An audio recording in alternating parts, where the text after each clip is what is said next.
Hello प्यारे बच्चों, क्या हाल चाल। उम्मीद है आप लोग अच्छे होंगे। तो आज की इस वीडियो लेक्चर में हम बात करने वाले हैं 12th केमिस्ट्री के चैप्टर नंबर 9 की, जो कि क्या है, एमीन। ठीक है, और इस चैप्टर का आज हम लेक्चर नंबर 2 लेने वाले हैं, जिसमें समझेंगे कि एथिल एमीन बनाने की प्रयोगशाला विधि क्या है, जो कि बोर्ड एग्जाम में बहुत ज्यादा पूछा जाता है। अब चूंकि इसमें डायग्राम भी आपको बनाना होता है, इसीलिए ये जो पूरा टॉपिक है टोटल 5 नंबर में आपके बोर्ड एग्जाम में पूछा जाएगा। इसके पहले हमने आपको इस चैप्टर का पहला लेक्चर दिया था, जिसमें हमने समझा है एमीन क्या होते हैं, एमीन कितने प्रकार के होते हैं, एल्किल एमीन और एरिल एमीन को कैसे पहचाना जाएगा। उसके बाद एमीन के निर्माण की विधियां व रासायनिक गुण भी हमने देखा था। तो अगर आपने पहला वीडियो लेक्चर नहीं देखा है तो जाके पहले पहला वीडियो लेक्चर देख लीजिए, जो कि आपको प्लेलिस्ट में देखने को मिल जाएगा। प्लेलिस्ट का नाम है क्लास 12 केमिस्ट्री 2027 के नाम से प्लेलिस्ट बनाई गई है। अभी तक चैप्टर 1 से लेके चैप्टर 9 तक जितने भी टॉपिक या वीडियो आपको पढ़ाए गए हैं, टोटल 50 वीडियो आपको उस प्लेलिस्ट में देखने को मिल जाएगा। क्लियर। कल का लेक्चर बहुत ज्यादा इंपॉर्टेंट है, जो कि हमने आपको ऑलरेडी दे दिया है, क्योंकि उसके जो निर्माण की विधियां व रासायनिक गुण है, एमीन की जो निर्माण की विधियां व रासायनिक गुण है, वही सेम रासायनिक गुण आपको एथिल एमीन में भी पढ़ना है। बोर्ड एग्जाम में इसका क्वेश्चन कैसे पूछा जाता है, एथिल एमीन से रिलेटेड बोर्ड एग्जाम में क्वेश्चन पूछा जाएगा कि एथिल एमीन बनाने की प्रयोगशाला विधि क्या है, ये बता दीजिए, और इसके 3 रासायनिक गुण को लिखिए। ठीक है, तो आपको 3 रासायनिक गुण का केवल केमिकल फॉर्मूला लिखना होगा। अगर कह देगा डिटेल में रासायनिक गुण को लिखिए, यानी टिप्पणी के साथ लिखिए, तो आपको हिंदी और केमिकल फॉर्मूला दोनों ही लिखना पड़ेगा। क्लियर। तो टॉपिक को स्टार्ट करते हैं। उसके पहले अगर आप हमारे चैनल पर नए हैं तो चैनल को सब्सक्राइब कर लेना, ताकि ऐसी ही इंफॉर्मेटिव और इंपॉर्टेंट वीडियोस आपके पास आती रहे।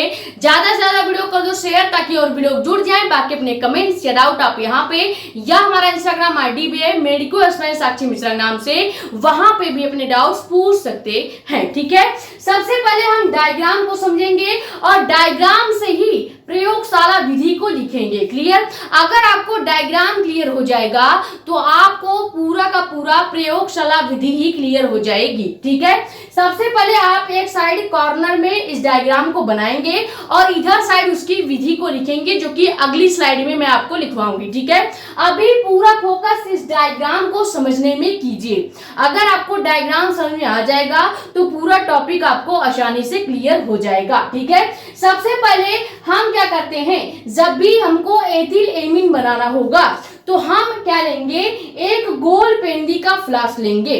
गोल पेंदी का फ्लास्क ही लेके कई सारी प्रयोगशाला विधियों को किया जाता है, या कई सारे लैब मेथड्स को देखा जाता है। क्लियर। अब इस गोल पेंदी के फ्लास्क, जो कि आपको रेड कलर का दिख रहा होगा, इसमें हमने 2 ट्यूब्स लगा रखी है, 2 नलियां लगा रखी है। ठीक है, पहला ट्यूब है ब्लू कलर का, आपको दिख रहा होगा, जो कि क्या है, एक कीप है। अब ये जो नली लगाई हुई है, ये यहाँ पे कीप ऊपर रखा गया है, जहां से हम क्या करते हैं, इस गोल पेंदी के फ्लास्क में ऊपर से कुछ केमिकल्स को डालते हैं। ठीक है, जब हमें जरूरत लगेगी, जब हम प्रयोगशाला विधि देखेंगे, तो यहाँ पे ऊपर से कुछ केमिकल्स को डालेंगे।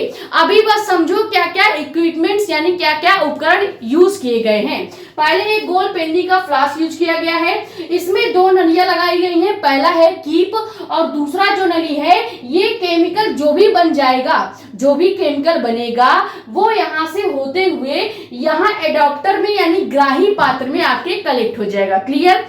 उसके बाद ग्राही पात्र के आगे भी आपको एक बर्तन लगा हुआ दिख रहा होगा। इस बर्तन में ऑलरेडी हमने तनु HCl का सॉल्यूशन डाल रखा है। यहाँ तक क्लियर हो गया। उसके बाद यहाँ पे इस गोल पेंदी के फ्लास्क के नीचे आपको एक कटोरे के जैसा स्ट्रक्चर दिख रहा है। ये क्या होता है, तो ये जल उष्मक होता है। जल उष्मक का मतलब ये है कि एक कटोरा होगा जिसमें हमने पानी यानी कि जल को रखा होगा। ठीक है, अब हम क्या करेंगे, पहले इस जल से भरे कटोरे को गर्म किया जाएगा। क्लियर। जब इस जल से भरे कटोरे को गर्म किया जाएगा, तो जाहिर सी बात है इस कटोरे के अंदर जो भी पहले पानी होगा, वो पानी गर्म होगा। क्लियर। अब इस पानी की गर्माहट से, ये जो इसके अंदर पानी दिख रहा है, इस पानी की गर्माहट से ये गोल पेंदी का फ्लास्क गर्म होना स्टार्ट होता है।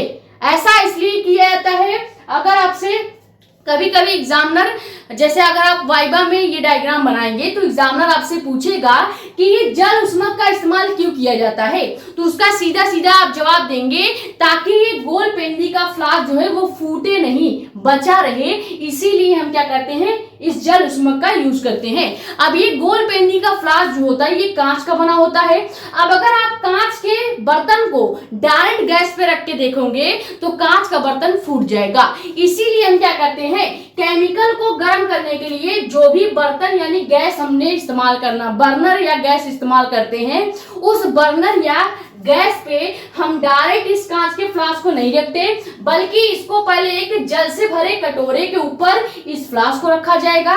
अब होगा क्या कि पहले ये जल से भरा कटोरा गर्म होगा, जिसकी वजह से इसके अंदर रखा हुआ वाटर यानी जल गर्म होगा। अब उस जल के गर्माहट से ये गोल पेंदी का फ्लास्क गर्म होता है। क्लियर? जिसकी वजह से ये पूरा प्रयोगशाला विधि हो पाता है। यहां तक क्लियर हो गया?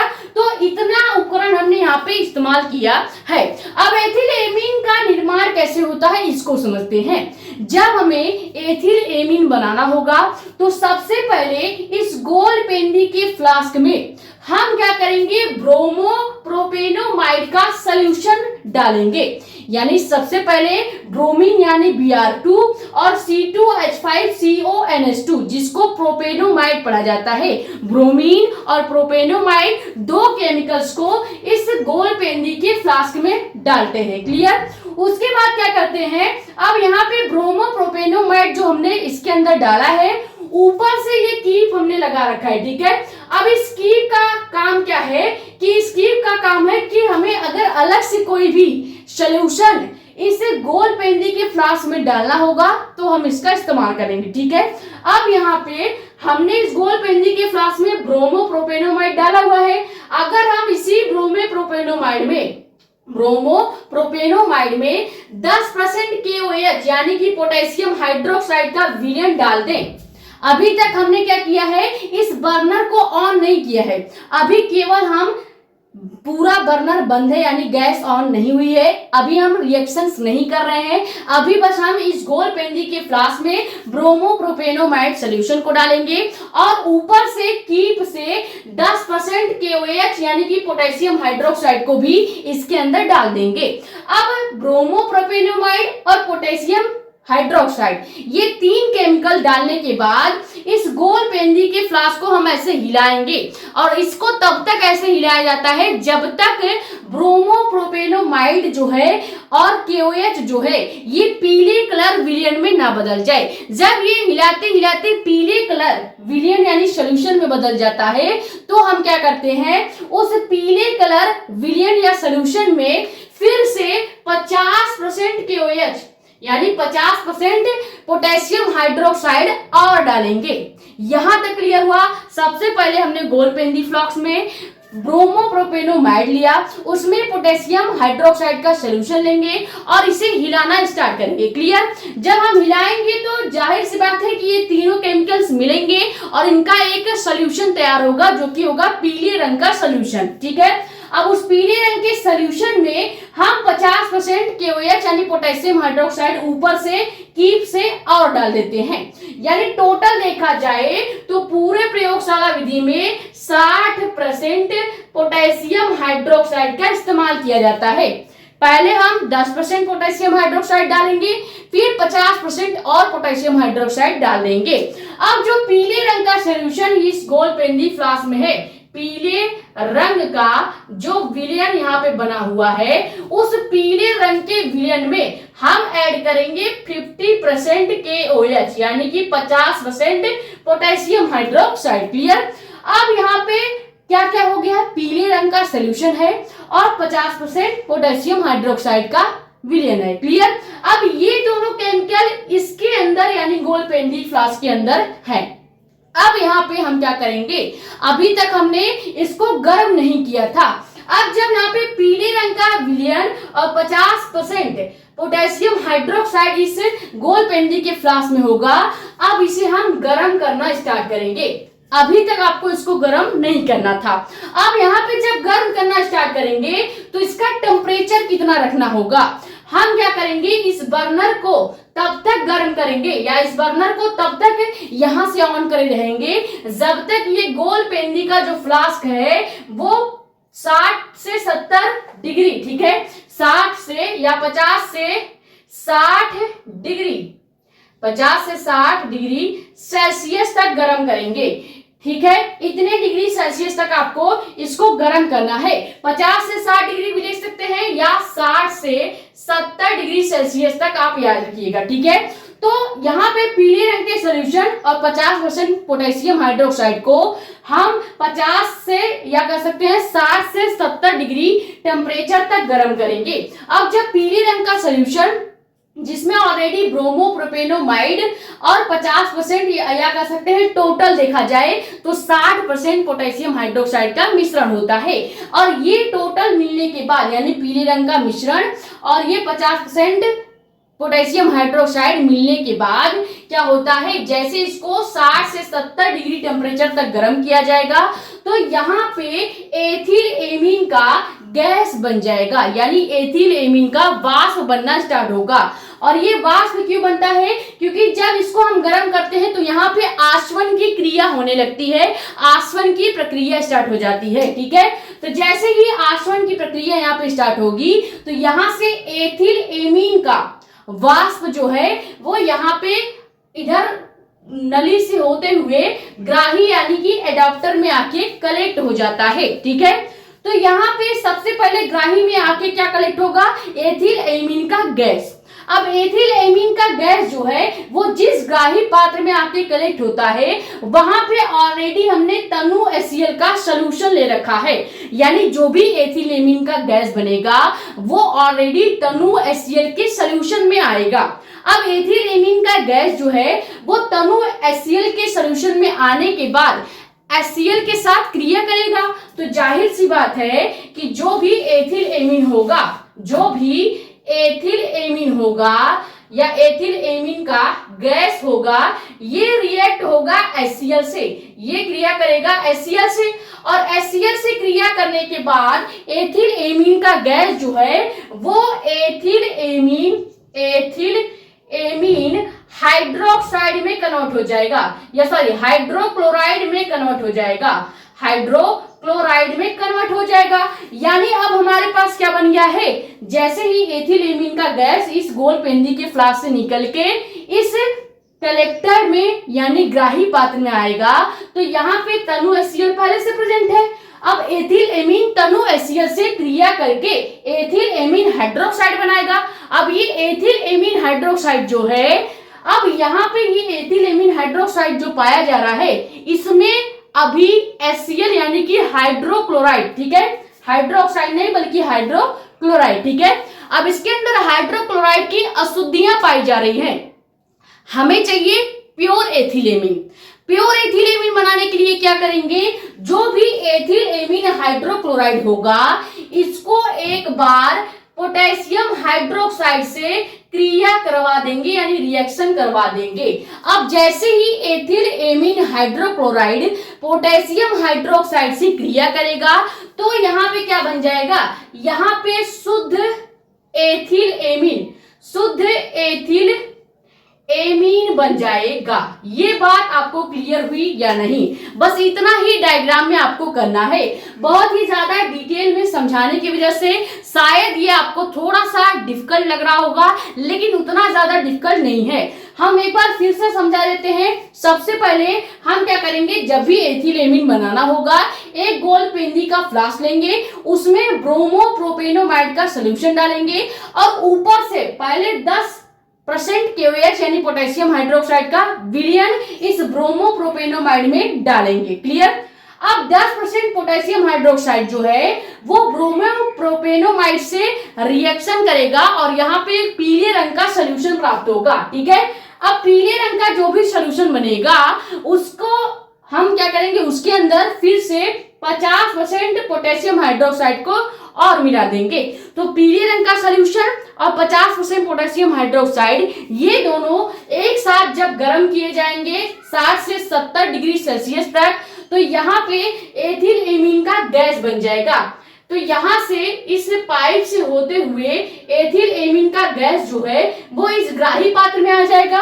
अब ग्राही पात्र में पहले से ही तनु HCl प्रेजेंट है, तो जो भी एथिल एमीन का गैस होगा वो इस तनु HCl से क्रिया करेगा और उसके बाद एथिल एमीन हाइड्रोक्लोराइड बना लेगा। यहां तक क्लियर हो गया। अब एथिल एमीन हाइड्रोक्लोराइड जो है इसको हमें प्योर करना है, क्योंकि हमें केवल एथिल एमीन चाहिए, हमें एथिल एमीन हाइड्रोक्लोराइड नहीं चाहिए, हमें प्योर एथिल एमीन चाहिए। तो प्योर यानी शुद्ध एथिल एमीन प्राप्त करने के लिए इस एथिल एमीन हाइड्रोक्लोराइड को हम क्या करेंगे, पोटेशियम हाइड्रोक्साइड के साथ फिर से क्रिया करवा देंगे। तो जो भी एमीन बनेगा वो होगा प्योर एथिल एमीन। क्लियर हो गया। बस इतना ही डायग्राम में आपको बनाना है। अगर आप ये स्टेप वाइज याद करना चाहते हैं तो ऐसे लिख लीजिएगा कि एथिल एमीन गैस जो है वो HCl से क्रिया करेगी और उसके बाद एथिल एमीन हाइड्रोक्लोराइड बनेगा। एथिल एमीन हाइड्रोक्लोराइड को फिर से KOH यानी पोटेशियम हाइड्रोक्साइड से क्रिया करा के शुद्ध एमीन या शुद्ध एथिल एमीन प्राप्त किया जाता है। ठीक है, ये आप स्टेप अगर लिख लेंगे तो आपको डायग्राम में एथिल एमीन कैसे बनता है ये आपको क्लियर हो जाएगा। ठीक है, डायग्राम क्लियर हो गया, ये स्क्रीनशॉट कर लीजिए। फिर इसकी विधि को लिखते हैं। अभी जो भी चीजें हमने आपको समझाई है वही आपको विधि में लिखना होगा। ठीक है,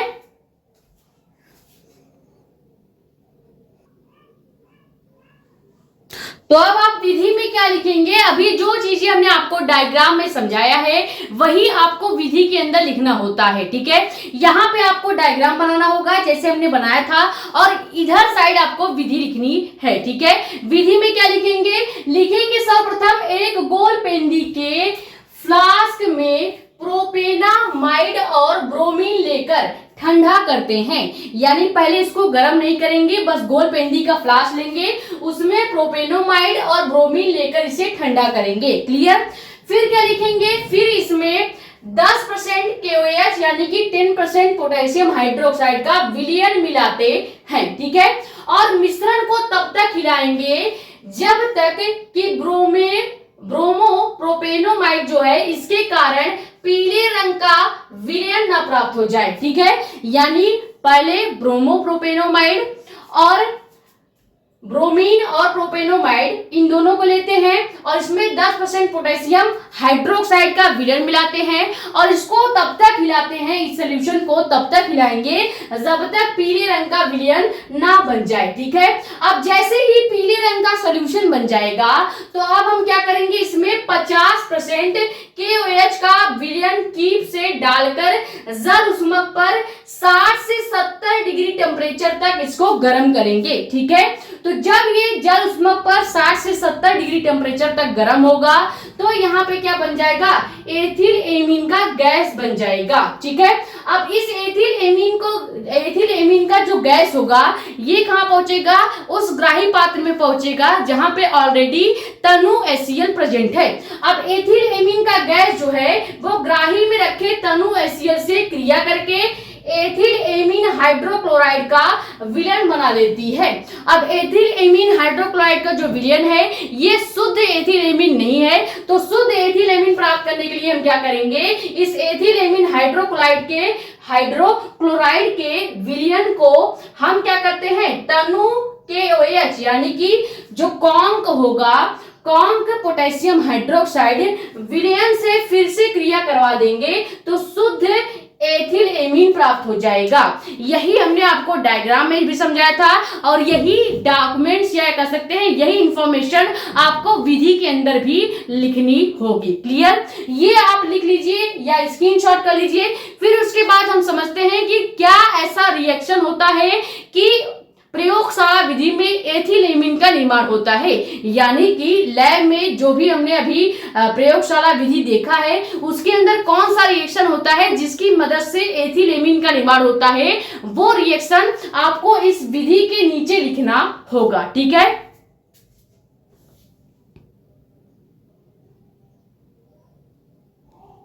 तो अब रिएक्शन में सबसे पहले क्या ले लेते हैं, हम यहाँ पे प्रोपेनोमाइड की क्रिया ब्रोमीन और पोटेशियम हाइड्रोक्साइड से कराएंगे। ठीक है, तो प्रोपेनोमाइड का केमिकल फॉर्मूला क्या होता है, H5CONH2 होता है। ठीक है, हमने आपको ये लिख के भी बताया था डायग्राम में। अब इस प्रोपेनोमाइड की क्रिया जैसे ही हम ब्रोमीन यानी Br2 और पोटेशियम हाइड्रोक्साइड के साथ कराएंगे तो हमको क्या मिल जाएगा, एथिल एमीन मिल जाएगा। यही रिएक्शन आपके उस विधि में या कह सकते हैं प्रयोगशाला विधि का जो डायग्राम था उस पूरे फ्लास्क के अंदर यही रिएक्शन होता है जो आपने अभी इस तरह से फ्लास्क देखा था। ये फ्लास्क जैसे ही गर्म किया जाएगा तो इसके अंदर जो भी केमिकल्स होंगे उसके अंदर जो रिएक्शन होता है वो रिएक्शन यहाँ पे हम नीचे विधि के नीचे लिखते हैं। ठीक है, कहाँ पे लिखेंगे, जो विधि आपने लिखा है, जो मेथड आपने लिखा है उसके नीचे इस रिएक्शन को आपको दिखाना होगा एग्जामिनर को।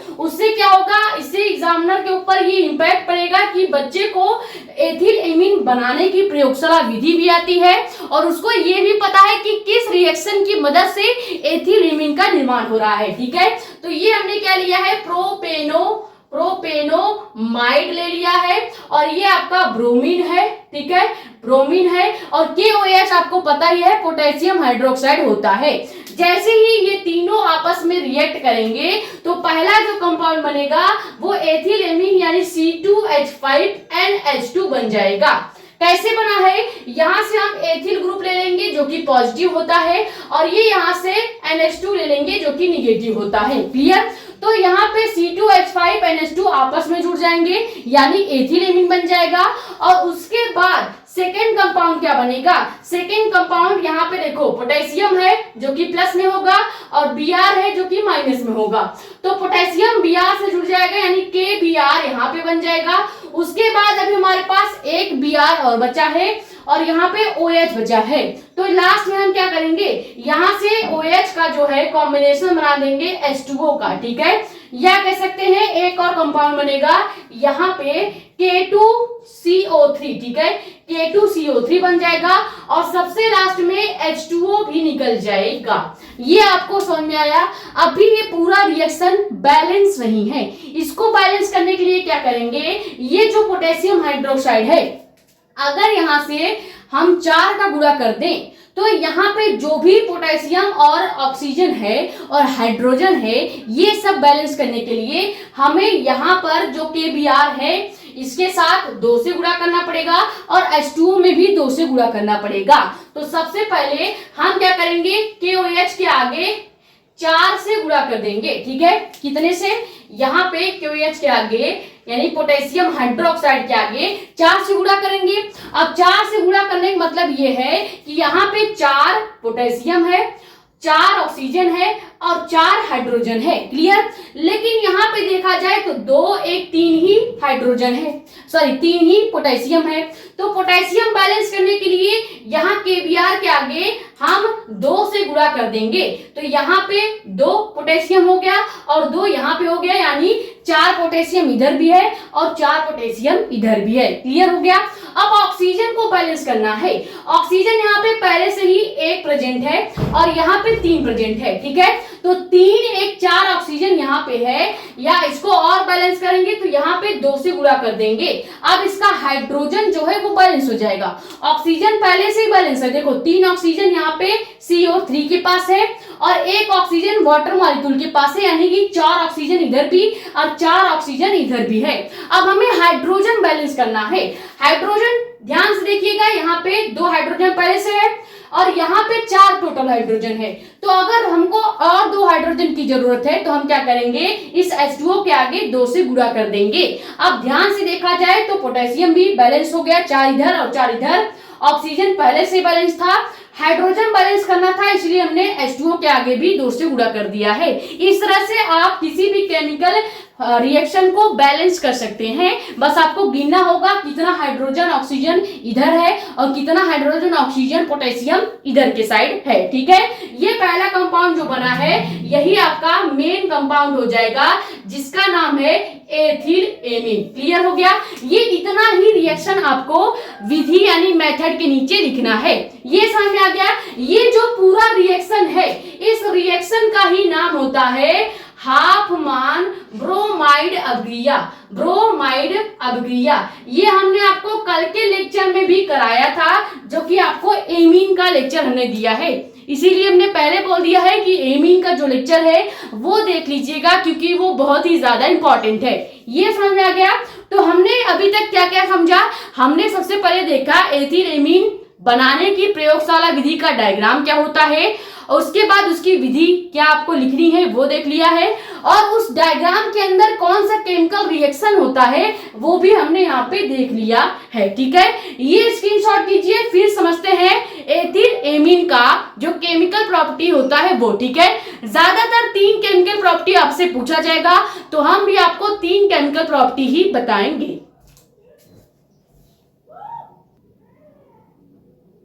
तो अब आप हेडिंग क्या डालेंगे? एथिल एमीन का रासायनिक गुण यानी chemical property of ethyl amine. ठीक है, ये बहुत ही ज्यादा इंपॉर्टेंट है। 3 केमिकल प्रॉपर्टी देखेंगे, और ऑलरेडी ये सभी केमिकल प्रॉपर्टी हमने आपको एमीन के निर्माण की विधि व रासायनिक गुण में करवाया था। एमीन के निर्माण की विधि में हमने एक निर्माण की विधि क्या देखी थी? हमने एक निर्माण की विधि देखी थी HCl से क्रिया। ठीक है, यानी कि हाइड्रोजन से क्रिया हमने देखा था। हाइड्रोजन से क्रिया में हम क्या कर रहे थे?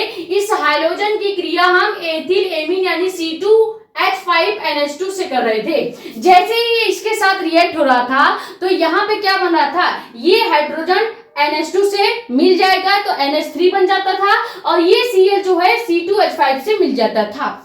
यानी कि टोटल जो मॉलिक्यूल बनेगा वो C2H5NH3Cl बनता था। सेम वही रिएक्शन यहाँ पे भी चलने वाला है, बस यहाँ पे एथिल एमीन की क्रिया HCl की जगह H2 यानी कि वाटर मॉलिक्यूल से करानी होगी। ठीक है, तो पहला रासायनिक गुण या कह सकते हैं केमिकल प्रॉपर्टी आप हेडिंग क्या डालेंगे? जल से क्रिया यानी वाटर मॉलिक्यूल से क्रिया। अब वाटर मॉलिक्यूल से जब भी एथिल एमीन रिएक्ट करेगा तो क्या बनाएगा? यहाँ पे लिखेंगे क्या कि एथिल एमीन जल में विलय होता है, यानी पूरी तरह से एथिल एमीन वाटर में घुल जाएगा, विलय हो जाएगा। ठीक है, और ये क्या करता है? जल से क्रिया करके एथिल अमोनिया हाइड्रोक्साइड बनाता है। एथिल अमोनिया हाइड्रोक्साइड कैसे बनेगा? सबसे पहले हम क्या लेंगे? एक एथिल एमीन यानी C2H5NH2 ले लेते हैं। ठीक है, ये क्या हो गया? एथिल एमीन हो गया। अब इस एथिल एमीन का रिएक्शन हमको कराना है H2 यानी कि पानी के साथ। ठीक है, अब पानी में 2 हाइड्रोजन और 1 ऑक्सीजन पाया जाता है। अब क्या होगा कि ये 2 हाइड्रोजन जो है, अगर एक हाइड्रोजन हम यहाँ दान दे दे NH2 को यानी एमीन को, तो क्या NH2 जो है वो NH3 में कन्वर्ट हो जाएगा, यानी यहां से C2H5 वैसे ही रहेगा। क्लियर? उसके बाद एक हमने हाइड्रोजन दे दिया NH2 को, तो NH2 बाबा बदल गए 3 में, यानी NH3 हो जाएगा। NH2 होगा तो एमीन पढ़ा जाएगा, NH3 हो जाएगा तो अमोनिया पढ़ा जाएगा। एक हाइड्रोजन कम या ज्यादा करोगे तो कितना ज्यादा अंतर देखने को मिलता है। ठीक है, अब ये क्या बना है? ये आपका बन गया है एथिल और अमोनिया, 2 कंपाउंड बन गए। अब हमारे पास H2 का H तो चला गया, हमारे पास केवल एक हाइड्रोजन एक ऑक्सीजन बचा है। तो अब हम क्या करेंगे? इस हाइड्रोजन और ऑक्सीजन को भी यहाँ पीछे O और H के फॉर्म में लगा देंगे। ये कंप्लीट जो कंपाउंड बना है C2H5NH3OH, इसी का नाम होगा एथिल अमोनिया हाइड्रोक्साइड। ठीक है, ethyl ammonia hydroxide, ethyl ammonia hydroxide इसका नाम हो जाएगा।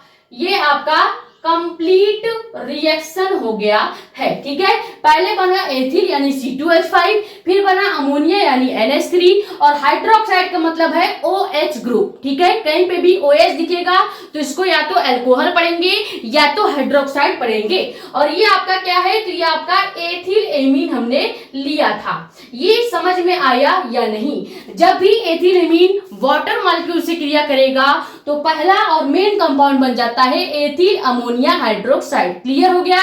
ये पहला केमिकल प्रॉपर्टी आप स्क्रीनशॉट कर लीजिए। फिर सेकेंड केमिकल प्रॉपर्टी देखते हैं।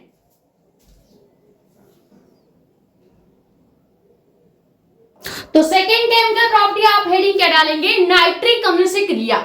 नाइट्रिक अम्ल से क्रिया जो है ऑलरेडी हमने एमीन वाले लेक्चर में देखा था, वही सेम रिएक्शन आपको यहां भी लिखना है, ठीक है। कोई अलग से केमिकल प्रॉपर्टी आपको बनाने की जरूरत नहीं है। जो भी एमीन का केमिकल प्रॉपर्टी होगा वो आप एथिल एमीन में भी चिपका सकते हैं, ठीक है। तो सेकेंड केमिकल प्रॉपर्टी क्या है, नाइट्रिक अम्ल से क्रिया, सॉरी नाइट्रस अम्ल से क्रिया। नाइट्रिक और नाइट्रस अम्ल में अंतर क्या होता है पहले ये समझते हैं, क्योंकि अगर आपसे बोला जाएगा नाइट्रस अम्ल से क्रिया तो आप HNO3 से रिएक्शन करवा देते हैं, जबकि ये रिएक्शन गलत हो जाएगा। जब आप HNO3 से क्रिया करवाएंगे तो ये रिएक्शन गलत हो जाएगा, क्योंकि HNO3 का नाम होता है नाइट्रिक अम्ल, ठीक है, नाइट्रिक अम्ल होता है। जबकि हमें क्या चाहिए, नाइट्रस अम्ल। नाइट्रस अम्ल कैसे बनेगा, यहाँ पे 3 ऑक्सीजन जो है अगर यहाँ पे HNO2 लिख दिया जाए, यानी एक ऑक्सीजन गायब कर दिया जाए, तो जो कंपाउंड बनेगा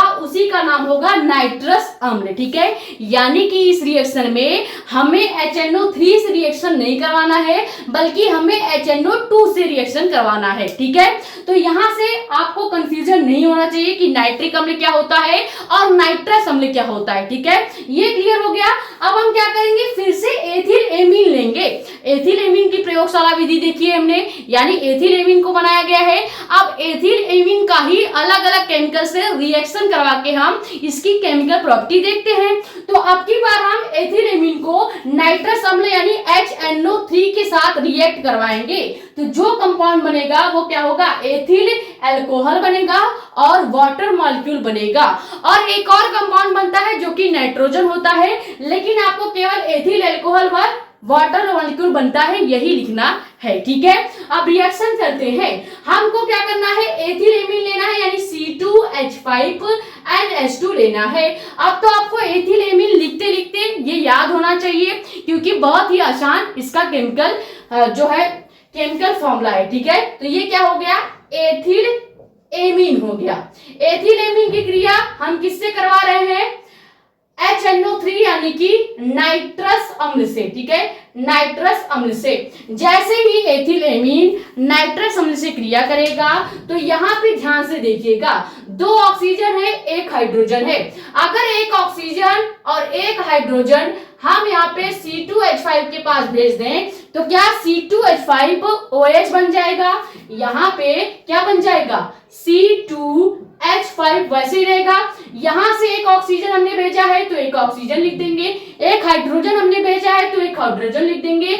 अब ये जो C2H5OH बना है इसी का नाम हो जाता है अल्कोहल, और पूरा नाम लिखेंगे तो एथिल अल्कोहल इसका नाम हो जाएगा, एथिल अल्कोहल इसका नाम हो जाएगा। क्लियर हो गया। अब हमारे पास बचा क्या है, हमारे पास केवल 1 नाइट्रोजन और 1 ऑक्सीजन यहाँ पे बच गया है, जिसको हम लिखेंगे NO यानी कि नो, ठीक है।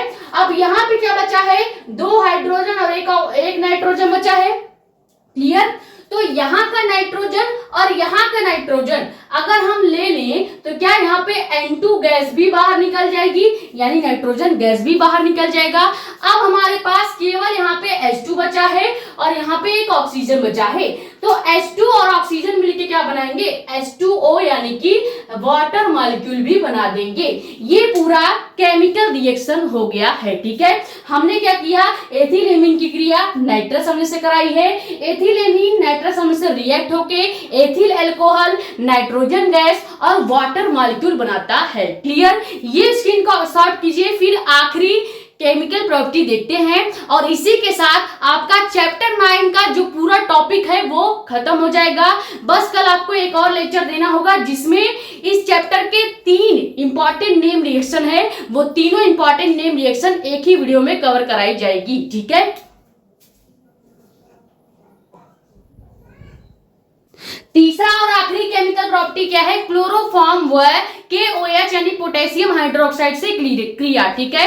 अब क्लोरोफॉर्म व पोटेशियम हाइड्रोक्साइड की जो क्रिया है इसी का एक और नाम होता है कार्बिल एमीन अभिक्रिया।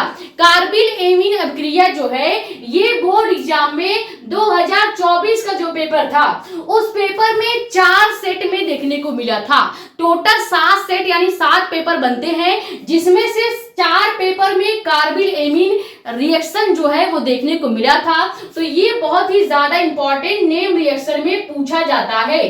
कई बार हमने बोल दिया है, आपको पहले लेक्चर में भी करवाया था, सेकेंड लेक्चर में भी करवा रहे हैं। ठीक है, इसमें करना क्या है, एथिल एमीन लेना है यानी C2H5NH2 लेना है और उसकी क्रिया क्लोरोफॉर्म यानी CHCl3 से करवाना है और पोटेशियम हाइड्रोक्साइड से करवाना है। जैसे ही एथिल एमीन क्लोरोफॉर्म और पोटेशियम हाइड्रोक्साइड के साथ क्रिया करेगा तो मेन कंपाउंड क्या बनेगा, एथिल आइसोसाइनाइड बन जाएगा। ठीक है, केवल एथिल आइसोसाइनाइड नहीं बनता बल्कि कई और कंपाउंड बनते हैं, लेकिन यहाँ पे केवल पहले कंपाउंड का नाम ही आपको लिखना होता है। ठीक है, आप रिएक्शन करते हैं, सबसे पहले एथिल एमीन यानी C2H5NH2 ले लेंगे। उसके बाद इसकी क्रिया किससे कराएंगे, क्लोरोफॉर्म से करवाएंगे। अब क्लोरोफॉर्म का केमिकल फॉर्मूला क्या होता है, CHCl3 होता है। ठीक है, CHCl3 हो गया।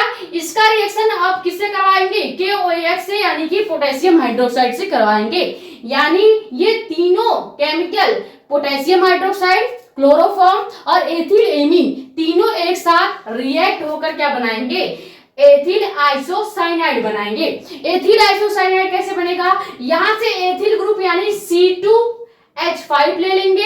ठीक है, उसके बाद आइसोसाइनाइड बनाना है। आइसोसाइनाइड का मतलब क्या है, NC। ठीक है, कहीं पे भी Cl लिखा है तो इसको हम साइनाइड पढ़ेंगे और अगर आइसोसाइनाइड कहा जाएगा तो Cn का उल्टा क्या हो जाएगा, NC हो जाएगा। तो कहीं भी आइसोसाइनाइड कहा जाएगा तो आप NC लिखेंगे। क्लियर हो गया, तो ये क्या बन गया है, एथिल आइसोसाइनाइड बन गया है। ठीक है, अब उसके बाद हम क्या करेंगे, यहाँ पे 3 क्लोरीन है, 1 पोटेशियम है, तो अगर हम 1 क्लोरीन और 1 पोटेशियम अलग से लिख ले तो क्या हम KCl भी लिख सकते हैं, बिल्कुल लिख सकते हैं। अब हमारे पास इधर क्या बच गया, CHCl2 बच गया और यहाँ पे केवल OH बच गया है। ठीक है, ये क्लियर हुआ। अब हम क्या करेंगे, लास्ट में H2O भी लिख लेंगे। अब हमको क्या करना है, इस रिएक्शन को बैलेंस करना है, क्योंकि यहाँ पे अभी 2 क्लोरीन बचा हुआ है।